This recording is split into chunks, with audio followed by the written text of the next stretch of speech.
दोस्तों हमने कल ही काफी डिटेल में डिस्कस किया था किस प्रकार से ईरान वॉर एक्सपैंड कर रहा है और हॉरिजॉन्टली पर्पसफुली इसे एक्सपैंड किया जा रहा है, जिसमें यूरोप में यूके को धमकी दी गई थी ईरान के द्वारा और उसके साथ साथ हुथीज ने, आपको याद होगा, सऊदी के टैंकर्स को गिराया था और इसके बाद पाकिस्तान ने धमकी दी थी कि अगर कुछ हमारे बिरादर सऊदी को हुआ तो देख लेना हुथी तुमसे किस प्रकार से तुम्हारी ईंट से ईंट पाकिस्तानी भाई आएगा बजाने। दोस्तों हुथी ने उसके बाद सऊदी को, कल ही हमने डिस्कस किया था वीडियो में, धमकी दी थी कि अगर सऊदी ने हुथीज के ऊपर से ब्लॉकेड नहीं हटाया तो सऊदी अरामको के ऑयल इंफ्रास्ट्रक्चर को हुथी टारगेट करेंगे। अब दोस्तों कल धमकी दी गई, आज करके दिखा दिया गया है। सऊदी अरामको के ऑयल रिफाइनरी पर मैसिव हमला हुआ है, बड़ा मशरूम क्लाउड, जैसा पाकिस्तान के साथ हुआ था कुछ वैसा ही सऊदी के साथ हो रहा है। जी हाँ, मैं बात कर रहा हूं रात में सूर्योदय योजना एक बार सऊदी में भी देखने मिला है। और इस बार अगर आप देखें तो पाकिस्तान की धमकी के बावजूद ये सब हो रहा है, जो दिखा रहा है पाकिस्तान के साथ यदि आप स्ट्रेटेजिक म्यूचुअल डिफेंस एग्रीमेंट करते हैं तो ये कितना कमजोर डिफेंस एग्रीमेंट है। कहा गया attack on one, attack on both. दोस्तों आसिम मुनीर दुम दबा के बैठे हुए हैं, आप देख सकते हैं, काफी ज्यादा इस पे चर्चा हो रही है। सऊदी ने आज सुबह सुबह वार्निंग इशू किया, यानबू, जजान, इन सब में पोटेंशियल डेंजर है। और उसके बाद थोड़ी देर बाद सामने वीडियोस आने लगे। अभी भी देखिए मीडिया को बोलने की हिम्मत नहीं हो रही है। हुथीज ने क्लेम किया मिसाइल अटैक सऊदी के जिजान के ऊपर, वो रशिया टुडे वगैरह है जो कि क्लियरली दिखा रहा है जो हमला हुआ है। अगर आप देखिए दोस्तों, यहाँ पे ये जो जगह है दोस्तों, ये यमन से लगा हुआ जिजान है और यहीं पे है सऊदी का एक बहुत बड़ा रिफाइनरी रेड सी के ऊपर। आप अगर देखें तो करीबन करीब 4 lakh barrel per day crude oil यहाँ पे प्रोसेस होता है। इसके सिवा यहाँ पे world's largest integrated gasification combined cycle plant है और इसी रिफाइनरी के ऑयल स्टोरेज फार्म के ऊपर हमला किया गया है, ऐसा बताया जा रहा है। आप देख सकते हैं दोस्तों, ये बिल्कुल यमन के हुती कंट्रोल इलाकों से सटा हुआ है, लगा हुआ है। और इसी के सिवा यहाँ पे आप देखें तो यानबू है, ऑलरेडी आपको बताया है, इसके ऊपर भी हुतीज ने हमला किया है, ऐसा भी वो कह रहे हैं। यानबू आपको याद होगा, ये दोस्तों ईस्ट वेस्ट जो पाइपलाइन सऊदी का जा रहा है, जिसके द्वारा कुछ इस प्रकार से यहाँ पे दोस्तों सऊदी के ऑयल फील्ड्स हैं और टेक्निकली क्लोजेस्ट शॉर्टेस्ट रूट इनका तो यहाँ से पर्शियन गल्फ से होना चाहिए, कुछ हॉर्मुज पार करके अगर एशिया तेल आना है, लेकिन यहाँ पे ईरान ने ब्लॉकेट लगा के रखा है, जिस वजह से कुछ इस प्रकार से ईस्ट वेस्ट पाइपलाइन है जो कि यानबू तेल पहुंचाता है और वहां से तेल फर्दर अगर आप देखें तो यूरोप एशिया दोनों जा रहा है इस वक्त। और सऊदी के लिए यही एकमात्र डूबते को तिनका का सहारा है। तो इस यानबू पे भी हुथियों का कहना है कि हमला किया गया है। दोस्तों अगर आप देखें तो वीडियोस आ रहे हैं इस प्रकार के, जी हाँ, मैसिव मशरूम क्लाउड। जी हाँ, रात को जब हमला किया गया तब सूर्योदय हुआ, इसके बाद सुबह को भी क्या अभी भी धुआं दिख ही रहा है, मैसिव हमला है। कुछ वीडियो के कुछ अंश हैं, जरा आप स्वयं इसे देखिए।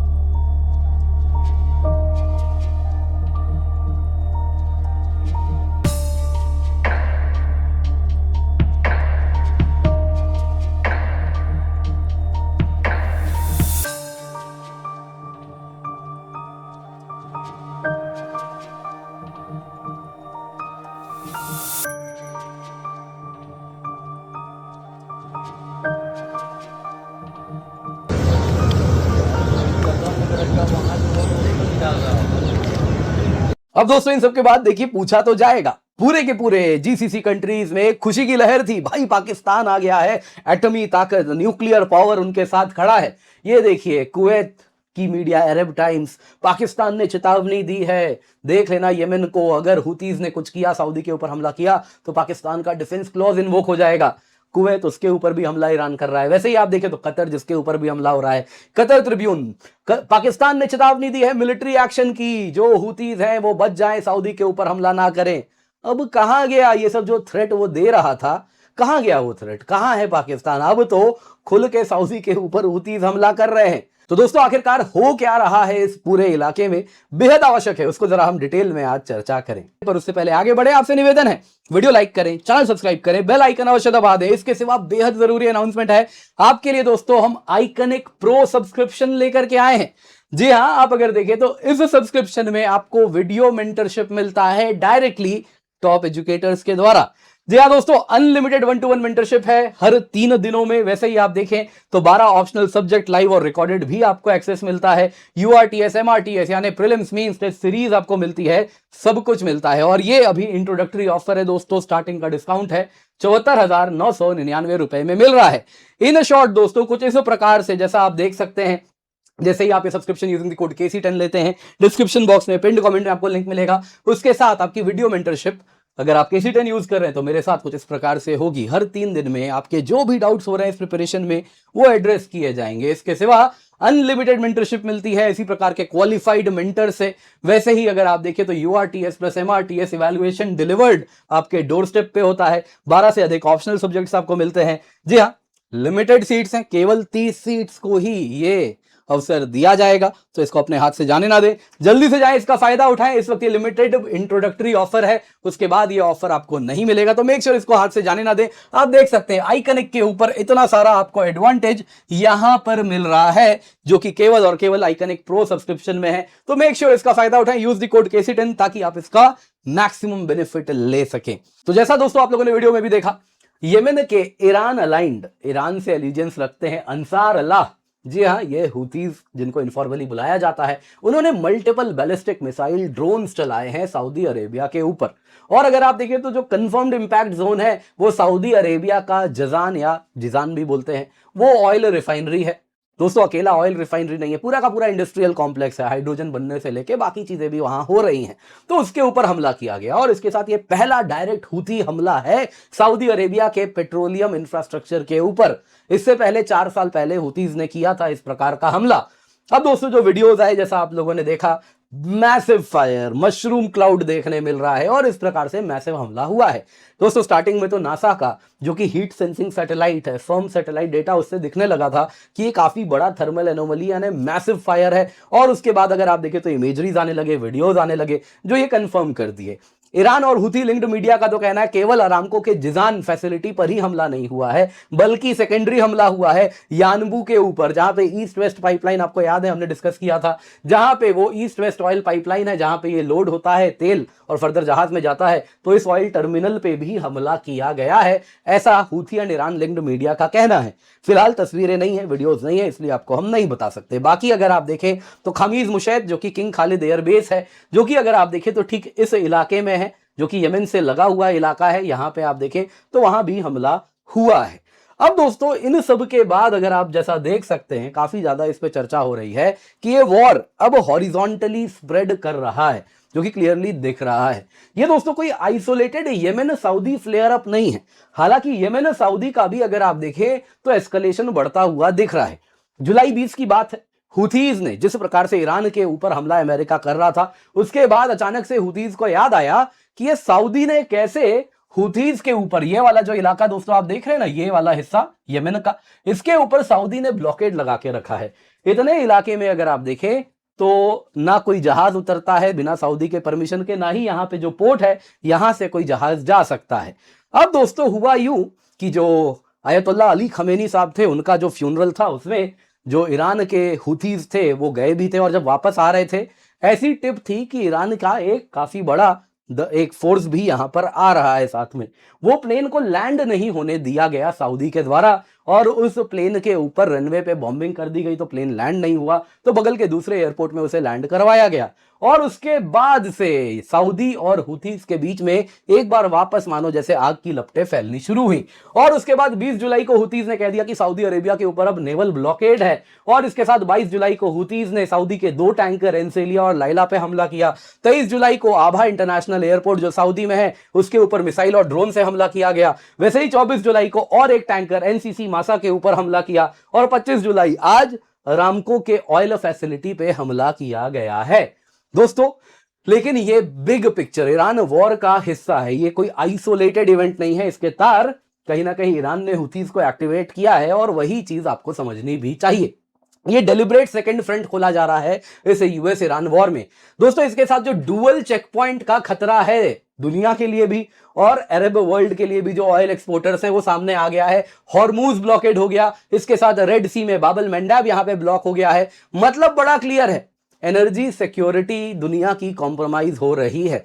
ब्रेंट क्रूड ऑलरेडी अगर आप देखें तो $100 के आंकड़े को पार किया है, वापस हालांकि अभी 95, 92, 93 पे घूम रहा है, लेकिन अब ऑयल प्राइसेस बढ़ने शुरू हो गए हैं। और इस बार अगर आप देखें तो ये जो जजान फैसिलिटी स्ट्राइक हुआ है, इससे फर्दर ऑयल प्राइसेस ऊपर जाने वाले हैं, ये मान के चलिएगा। इस बार तो दोस्तों समस्या ये है कि पिछली बार तो अमेरिका के पास बहुत ज्यादा ऑयल रिजर्व्स था, तो वो मार्केट में रिलीज कर रहा था, चाइना के साथ कोऑर्डिनेट किया था, चाइना ने ऑयल खरीदना बंद कर दिया था। इस बार दोस्तों वैसा कुछ नहीं है, ऑयल रिजर्व फर्स्ट वॉर के फेज में ही खत्म हो चुका है, यूएस का अब ज्यादा बचा नहीं है, चाइना भी अब कंज्यूम कर रहा है, ऑयल परचेज कर रहा है, यानी कि इस बार ऑयल प्राइसेस तेजी से बढ़ेंगे। और पिछली बार तो एटलीस्ट बाबल मंडाब खुला था, ईस्ट वेस्ट पाइपलाइन से पूरा ऑयल डाइवर्ट हो रहा था, यहां से तेल निकल रहा था, इस बार तो वो भी नहीं होने वाला है, यानी कि दुनिया पे प्रेशर ज्यादा बनने वाला है। और ये ईरान जानबूझ के कर रहा है, जिसको पश्चिमी दुनिया एक्सिस ऑफ रेजिस्टेंस बुलाती है। कुछ एग्जैक्टली अगर आप देखें तो ईरान के साथ वो पूरा का पूरा जो ईरानियन प्रॉक्सीज हैं वो खड़े हैं, और इसमें हुतीज अगर आप देखें तो क्लासिक प्रॉक्सी फंक्शन कर रहे हैं, जिसमें सऊदी अरेबिया पे कीमत बढ़ाई जा रही है एक तरफ, दूसरी तरफ अगर आप देखें तो ग्लोबल एनर्जी मार्केट्स को प्रेशर बढ़ाया जा रहा है ताकि अमेरिका पे भी प्रेशर बने। At the same time Iran के ऊपर इस प्रेशर की कीमत नहीं है कि कहते हैं हुतीज कर रहे हैं, हम तो कर नहीं रहे, प्रॉक्सी है, तो सऊदी चाह के भी ईरान को कुछ कह नहीं पा रहा है। और वहीं अगर आप देखें तो यूनाइटेड स्टेट्स को मजबूर किया जा रहा है कि वो अपने रिसोर्सेज जो हॉर्मूज के ऊपर लगा के रखा है उनको रेड सी में डाइवर्ट किया जाए। तो कहीं ना कहीं परफेक्ट गेम ईरान यहां पर खेलता हुआ दिख रहा है, लेकिन कौन एक्सपोज हो रहा है इसमें? पाकिस्तान। जी आपको याद होगा पाकिस्तान और सऊदी के बीच में strategic mutual defence agreement sign होता है, और इसके साथ Pakistan first phase of war जब खत्म होने वाला होता है उस वक्त क्या करता है? उस वक्त अगर आप देखें तो पाकिस्तान 8000 ट्रूप एक fighter squadron air defence system Saudi में डिप्लॉय करता है, सोचता है अब तो सीज फायर होने वाला है, क्या दिक्कत है, कर देते हैं। और इसके साथ अगर आप देखें तो एक नया रिपोर्ट भी आया है, पाकिस्तान के आसिम मुनीर जाते हैं ईरान का पैर पकड़ते हैं और कहते हैं आईआरजीसी को कि आपका जो ऑयल सप्लाईज है उसके लिए एक डील निकालते हैं, जिसमें कमर्शियल वेंचर एक निकालता है, जिसमें ईरान का oil transport IRGC affiliated companies के लिए मुनीर करवा देते हैं। बस इतना कहते हैं, बदले में हमारे मालिक सऊदी के ऊपर हमला मत कीजिएगा। तो बस यही होता है और कहीं ना कहीं आईआरजीसी भी मान जाता है। लेकिन अब क्या करे पाकिस्तान? अब तो हुथीज को धमकी भी दे दी है। पाकिस्तान दोस्तों तीन चीजें साइमल्टेनियसली करना चाह रहा है। एक तरफ सऊदी अरेबिया का ट्रिटी बाउंड डिफेंस पार्टनर है, सऊदी के लिए खड़ा होना है, दुनिया को धमकी देता फिर रहा है, सऊदी को कुछ हुआ तो देख लेना, है ना, वो क्या मीम आता है, अब्बा है हमारे, तो कुछ वैसा ही चल रहा है। दूसरे तरफ अगर आप देखें तो सेल्फ अपॉइंटेड मीडिएटर भी है कि इस वॉर को हम मीडिएट करेंगे, यूएस और ईरान दोनों हमारा मित्र है, तो ईरान को नाराज भी नहीं कर सकता है, तो उसको न्यूट्रल भी रहना पड़ेगा, ईरान को ज्यादा दुश्मन भी नहीं बना सकता है। और भी कारण है, ईरान को दुश्मन बनाएगा तो 20% शिया पॉपुलेशन है उसके खिलाफ हो जाएगी मुनीर के। वैसे ही आप देखें तो बलूचिस्तान वाला इलाका ऑलरेडी इंसर्जेंसी प्रोन है, ईरान से डायरेक्ट एक्टिव कहीं ना कहीं मदद भी आनी शुरू हो जाएगी, तो किसी भी हाल में पाकिस्तान ईरान को एंटागोनाइज नहीं कर सकता है। तो इसमें यदि, है ना, वो सऊदी के लिए, अब्बा के लिए पाकिस्तान ने कुछ कर दिया तो एक बात समझिए, हुथीज के इन्वॉल्वमेंट में वो ईरान को नाराज कर देगा। तो यहां पे कहीं ना कहीं आसिम मुनीर बुरे तरीके से फंसते हुए दिख रहे हैं। फिलहाल तो खोखली धमकी के सिवा वो और कुछ दे नहीं सकते हैं। बाकी दोस्तों कल रात को जो वीडियो आप लोगों ने देखा था उसमें आपको ऑलरेडी हमने डिटेल में बताया था कि किसको यहां पर क्या चाहिए। हुथीज भी अगर आप देखें तो उनका बड़ा क्लियर है कि वो सऊदी अरेबिया से कंसेशन चाह रहे हैं, कि वो भी कहीं ना कहीं ईरान के प्रॉक्सी बन के थक गए हैं। वो सऊदी को कह रहे हैं कि देखो इस वॉर में लगे हाथ वो भी कहीं ना कहीं अपनी किस्मत चमका ले। तो इसमें वो क्या चाह रहे हैं कि सऊदी अरेबिया को कह रहे हैं कि हमारे ऊपर से तुमने जो ब्लॉकेड लगा के रखा है हटा दो, और उसके बाद सऊदी और हुतीज के बीच में रिश्ता बेहतर हो जाएगा। तो कहीं ना कहीं डिफैक्टो कंट्रोल हुतीज का उस इलाके में बन जाएगा। तो फिलहाल वो हर चीज के लिए ईरान के ऊपर निर्भर करते हैं, तो निर्भरता कम हो जाएगी। समस्या यही है कि अब जो किया है, क्या उन्होंने अपना हैंड ओवर प्ले कर दिया है? यदि आप हैंड ओवर प्ले कर रहे हैं तो सऊदी रिटेलिएशन कैसा आएगा, ये भी दोस्तों कहीं ना कहीं आने वाला समय बताएगा। सऊदी देखिए कहीं ना कहीं इस वॉर में न्यूट्रल बन के रहना चाह रहा है, अपने कमर्शियल इंटरेस्ट को, ऑयल एक्सपोर्ट्स को बचाना चाह रहा है। बाकी दोस्तों एंड गेम क्या होगा, देखिए फिलहाल तो यही लग रहा है कि जो मोस्ट पॉसिबल ऑफ रैंप है, जैसा हमने कल चर्चा किया था, वो यही है कि ट्रंप सही समय पे, जब उनको लगता है या तो मिड टर्म इलेक्शंस में फायदा होगा या नुकसान सबसे कम होगा, उस वक्त सब वो सही समय उठाएंगे और तब कहेंगे कि देखिए जो ईरान की कैपेबिलिटीज हैं वो हमने डिस्ट्रॉय कर दी है, ईरान के प्रॉक्सीज खत्म कर दिए हैं, और इसके साथ हमने इजराइल को हमेशा के लिए सुरक्षित कर दिया है। भले सच्चाई कुछ भी हो, लेकिन वो अपने वोटर्स को यही बात बोलेंगे और मागा को तो आप जानते ही हैं, मेक अमेरिका ग्रेट अगेन वाला जो क्राउड है, कितना ही ज्यादा वो स्वे हो जाते हैं आसानी से, तो वही ट्रंप वापस करेंगे और उस सही समय पे वो पीछे हट सकते हैं वॉर से। ये सबसे बड़ा अगर आप देखें तो पॉसिबल ऑफ रैंप लग रहा है। आपको क्या लगता है कमेंट में अवश्य बताइएगा। इसके सिवा दोस्तों आपके लिए एनसीईआरटी समरी लेकर के आए हैं, सभी आप डाउनलोड कर सकते हैं, सब्जेक्ट वाइज है, आपको बस इसको स्कैन करना है, पिन कमेंट में भी लिंक मिल जाएगा, जल्दी से जाइए जाके डाउनलोड कर लीजिए। Economy, geography, history, polity, science and tech सब कुछ आपके लिए बेहद सिंपल भाषा में एनसीईआरटी समरी हम लेकर के आए हैं। मेक श्योर इसका फायदा आप अवश्य उठा लें।